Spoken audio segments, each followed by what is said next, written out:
সবচেয়ে ভয়ঙ্কর রাস্তা, যেটা পাহাড়ি এলাকার ভিতরে যে সবচেয়ে সিলেটের প্রাকৃতিক যে সৌন্দর্য বা এভরিওয়ান আসসালামু আলাইকুম, সবাই কেমন আছেন গাইস? তো আমি এখন বর্তমানে আছি হলো যে সিলেট শ্রীমঙ্গল। তো সিলেট শ্রীমঙ্গল আসলে আপনার যে জিনিসটা আপনার মনটাকে একদম ছুঁয়ে দিবে সেটা হলো যে সিলেটের প্রাকৃতিক যে সৌন্দর্য বা আল্লাহ নিজ হাতে যে সৌন্দর্যটা দিচ্ছে সিলেট শ্রীমঙ্গলে, সেটাই আপনার মনটারে জুড়ে একদম কেড়ে নেবে। তো সেটা প্রথমত হলো যে চা বাগান, এত সুন্দর চা বাগান যা বলার বাহিরে।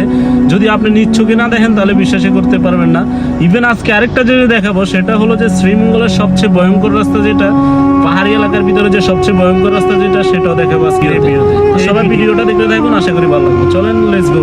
তো গাইস, এই পাহাড় দূর থেকে যতটা সুন্দর, কাছে গেলে ততটা ভয়ঙ্কর। যদি আপনি না আসেন তাহলে বিশ্বাসই করতে পারবেন না। পাহাড় দূর থেকে এমন সুন্দর দেখা যায়, কাছে আসলে তার আসল রূপ দেখা যায়। তো আমি যদি বলি আমার সাথে ঘটে যাওয়া একটা ঘটনা, সেটা হলো যে সেম এই রোডে, ইভেন কোন জায়গায় সেটাও দেখতেছি। তো আমি যখন এই রোডে আসি, তো ফার্স্ট অফ অল প্রথমত হলো যে আমি রুগী নামাই হলো যে মৌলভীবাজার। তো দেন যে জায়গায় আমি পেশেন্টটা নামাই, এখান থেকে আপনার শ্রীমঙ্গল আসতে একদম শর্টকাট, মানে এই রাস্তা হয়ে আর কি। তো যেহেতু রাইতে বাজে তখন 8টা সাড়ে 8টা, তো আমি চিন্তা করি 8টা সাড়ে 8টা বাজে এদিক দিয়ে যাওয়া যাবে, এখনো তো রাইতের 12টা 1টা বাজে নাই। তো যে বাবা সেই কাজ। তো আস্তে আস্তে প্রায় জঙ্গলের খুবই ধারে ধারে চলে আসছি, মানে পাহাড়ি এলাকার ভিতরে আস্তে আস্তে ঢুকতেছি। মানুষের ঘনবসতিও আস্তে আস্তে কমতেছে, ইভেন মানুষের চলাচলও কমতেছে, গাড়ির চাপও কমে গেছে। তো পরবর্তীতে যখন আমি ঢুকি, ভিতরে ঢুকতে ঢুকতে আস্তে আস্তে নিজের মনের ভিতরে একটা ভয় কাজ করতেছে, যেহেতু গাড়িতে আমি একা, ইভেন আমার সামনে পিছে কোনো গাড়ি নেই, আমিও শুধু রাস্তার মধ্যে দেখা যাইতেছি। তো সেক্ষেত্রে আমার মনের ভিতরে একটু ভয় কাজ করতেছে। তো হঠাৎের মধ্যে আবার দেখি যে আমার চাকাও এখানে বয়ে যায়, মানে বিপদের সময় বিপদ আসে। তো পরবর্তীতে কি করার, চাকাটা যেহেতু বয়ে গেছে, চাকা সারাইতে এবং না সারাইয়া যাইতে পারবো। তো দেন চাকা সারানোর জন্য যখন নিচে নামি,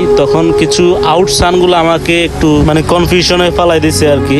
আপনি ভাবেন, আপনি যদি এরকম একটা গভীর জঙ্গলের ভিতরে রাতের বাজে তখন 9টা, তখন যদি আপনি এইভাবে হঠাৎের মধ্যে এমন একটা জায়গায়, এখানে আশেপাশে 210-15 কিলোর ভিতরে কোনো মানুষে পাইবেন না আপনি, বা মানুষ কখন আসে তাও জানেন না, সেই পরিস্থিতিতে আমার জায়গায় আপনাকে পাবেন। ধরেন না আপনি ওখানে আছেন, তো দেন আপনি কি করবেন? আমি আমার দৃষ্টিতে যা করছি সেটা হলো যে, ধরেন আমি প্রথমত হলো যে সাহস রাখছি বুকের ভিতরে। তো আমাকে বেশি ভয় দেখাইছে হলো যে আপনার বাসের সাথে বাসে যখন ঘষা খায় যেরকম একটা আওয়াজ করে, এটা এরপরে আবার আরেকটা আওয়াজ আছে বিশ্রী ধরনের, মানে এটা হয়তো কিছু জীব জন্তুর হবে, যদিও আমি জানি না, আজও জানি না এটা কিসের আওয়াজ। এই আওয়াজটা আমার কাছে সবচেয়ে বেশি খারাপ লাগছে, ইভেন ওই আওয়াজটাতে আমি বেশি ভয় পেয়েছি। তো আর কি গাইস, সবাই ভালো থাকবেন, সুস্থ থাকবেন। আর যদি ভিডিওটা ভালো লাগে অবশ্যই লাইক কমেন্ট শেয়ার করে দেবেন। ধন্যবাদ, আসসালামু আলাইকুম।